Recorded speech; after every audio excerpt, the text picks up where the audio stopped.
Junagadh ST વિભાગમાં સંચાલન લોલમલોલ ચાલતું હોય તેવું સામે આવ્યું છે। રાત્રિના સમયે પૂછપરછ વિભાગમાં ઇન્ક્વાયરી માટે રાખવામાં આવેલ ફોનનું રિસીવર બાજુમાં મૂકી દેવામાં આવે છે, તો ઇન્ક્વાયરી માટે ફોન કરે તો સતત વ્યસ્ત આવે છે।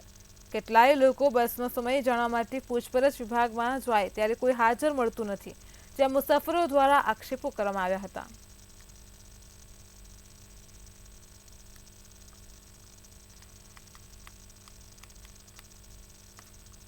ના 2 વાગે જૂનાગઢમાં આવ્યો હતો, મેં ભાઈને પૂછ્યું, મને બહાર ઊભા હતા, મને ખબર નથી કોણ છે કોણ નહીં, એને પૂછ્યું, પહેલાં જવાબ દીધો નહીં, પછી 2-3 વાર પૂછ્યું ત્યારે કીધું કે હમણાં આવશે। ફોને ઊંચા પડ્યા, શું કહેવો? એ ફોન નહીં, આપણે બહાર ઊભા હોય તો અમને તો ખબર ન હોય કોણ છે કોણ નહીં, આ ગમે તે માણસ બહાર ઊભા હોય, અમે ઓફિસનો માણસ કોણ છે અમે તો એમાં ગમે તે બહાર ઊભો છે એટલે પૂછ્યું છે અમે એમ વાત કરી। તમે બહાર ઊભા હોય તમને થોડી ખબર કોણ છો કોણ? ઓફિસમાં હાજર નહોતા ને કોઈ? તમે ગયા હતા બહાર ઊભા હતા ભાઈ, ફોનનું જે રિસીવર રાતના સમયે ઉપડેલું નહીં અને મુસાફરોને વ્યવસ્થિત જવાબ આપેલા નહીં અને કર્મચારી જે છે ફરજ પર હાજર નહોતા।